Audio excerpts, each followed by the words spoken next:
Libo-libong Katoliko ang lumahok sa Walk for Life, kabilang ang ilang obispo at si Senador Laila De Lima.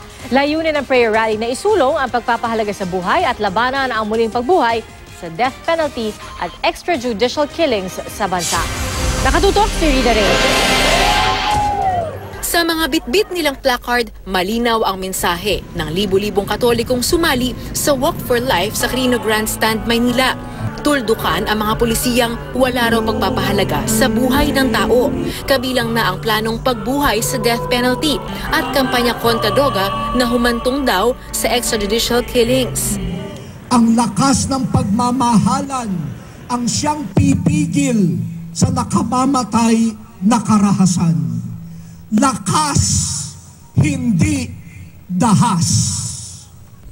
Sa kabila raw ng maaanghang na pananalita ng Pangulo laban sa simbahan.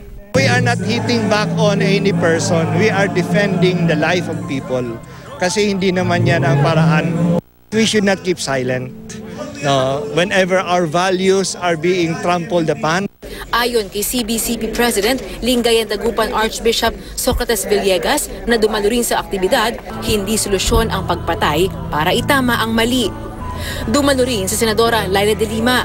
Tumanggi siyang magbigay ng pahayag pero nauna na niyang sinabing nakikiisa siya sa pananaw at paninindigan ng mga kalahok sa Walk for Life.